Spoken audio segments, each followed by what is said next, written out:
वंदे मातरम। दोस्तों, वाक्षी के समृद्ध भारत विजन के अंतर्गत मैं वरुण कुमार आपका हार्दिक अभिनंदन करता हूं। जैसा कि आप जानते हैं कि वाक्षी ने एक नई सीरीज की शुरुआत की है और वो है वाक्षी स्तोत्र सीरीज। आप जानते हैं कि जब भी हम पूजा करते हैं, जब भी अर्चना करते हैं, तो हमेशा हमारा लक्ष्य होता है कि ईश्वर के जिस रूप की हम आराधना कर रहे हैं उनका सानिध्य हमें प्राप्त हो। तो जब हम पूजा करते हैं, अर्चना करते हैं, धीरे धीरे करते हुए भारतीय संस्कृति का हनन हुआ। पहले संस्कृत के हर एक शब्द का अर्थ हमें पता होता था, लेकिन आज जब आप जाते हैं, अगर शिव आराधना करते हैं तो शिव चालीसा करते हैं, लेकिन उसके मंत्रों के अंदर क्या उनका भाव है, क्या उनका अर्थ है, इसका ज्ञान हमें नहीं होता।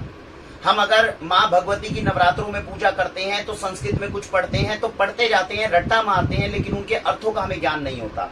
इसीलिए वाक्षी ने नई सीरीज का शुरुआत करी है, जो है वाक्षी स्तोत्र सीरीज, जिसमें हमारे देवी देवताओं के जितने भी प्रसिद्ध स्तोत्र हैं जो संस्कृत भाषा में लिखे गए हैं, उनके अर्थ को हम जानने का प्रयत्न करेंगे। स्तोत्र को किस प्रकार गाया जाता है, क्या उसकी लय होनी चाहिए, उसका हम आपको ज्ञान कराने का वो कोशिश करेंगे। और इन सारी चीजों के अंदर जो हमारे साथ में आज उपस्थित हैं हमारे स्टूडियो के अंदर, वो हैं पंडित सुमित शर्मा जी। तो पंडित सुमित शर्मा जी, आपका एक खुद का चैनल है, यूट्यूब चैनल धर्म डिकोडर के नाम से।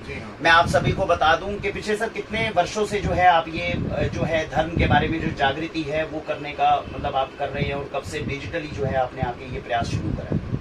पहले आपके सभी श्रोताओं को मेरा सादर नमस्कार। वरुण जी, लगभग 2012 से हम धर्म के क्षेत्र में जागृति लाने के लिए मुख्य उद्देश्य हमारा यही है, जो आपने अभी कहा अभी, कि अगर संस्कृत को बचाना है तो संस्कृत को बचाना उसका एक मुख्य अंग है। बिल्कुल, जैसा कि हमारा सारा वैदिक, पौराणिक और शास्त्रीय साहित्य संस्कृत में उपलब्ध है, तो उस संस्कृत को आज वर्तमान में जानने वाले लगभग 2% लोग भी विश्व में नहीं है। बिल्कुल, स्त्रोत हो, ग्रंथ हो, तो वो उसका अभ्यास वो रट लेते हैं, केवल शब्दों का अनुगमन कर लेते हैं, लेकिन उनके भाव समझना, उनकी लय को, उनके ताल को, उनके छंद को पकड़ना बड़ा कठिन होता जा रहा है। तो आपके इस प्रयास की हम सराहना करेंगे कि आपने इस प्रकार की एक श्रृंखला प्रारंभ करने का सोचा है, और इसमें हम यथासंभव प्रयास भी करेंगे आपका साथ देने का। और इन स्त्रोत के माध्यम से, जैसा कि भी आपने कहा कि जब हम ईश्वर की आराधना या उपासना करते हैं, तो उपासना शब्द में अपने आप में ही पूरा विज्ञान है। उप आसन मतलब ईश्वर के निकट जाना, उप माने निकट और आसन माने वहां जाकर स्थिर होना। तो जब तक हम स्त्रोत को या श्लोक को या मंत्र के भाव को पूरी तरीके से अंगीकार नहीं कर पाते, तब तक हम उस भाव को अनुसंधान नहीं कर सकते, और उसके साथ अपने मन की शक्ति को हम बलवती नहीं कर सकते। तो इसमें आपका प्रयास सराहनीय है, और इसमें हम जितना भी हो सकेगा अपनी तरफ से सहयोग प्रदान करेंगे। आप सभी से हमारा निवेदन है, वाक्षी के YouTube चैनल के ऊपर हमने एक वीडियो भी बनाई जिसमें हमने कहा कि समय का सदुपयोग करना है।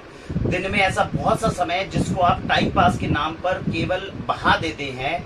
आज जो हम ये वीडियोस की सीरीज हम शुरू करेंगे, छोटे छोटे स्टेप्स के अंदर छोटे छोटे एपिसोड्स हम आपको बनाएंगे।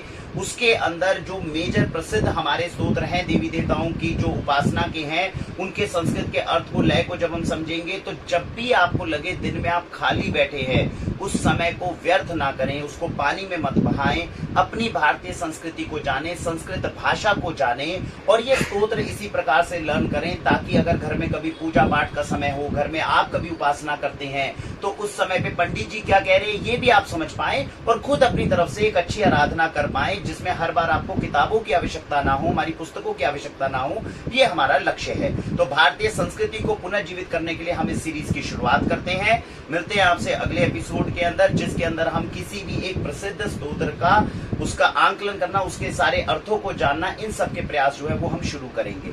उम्मीद है कि आपको ये सीरीज हमारी पसंद आएगी, हमारा ये प्रयास पसंद आएगा। भारत वंदे मातरम।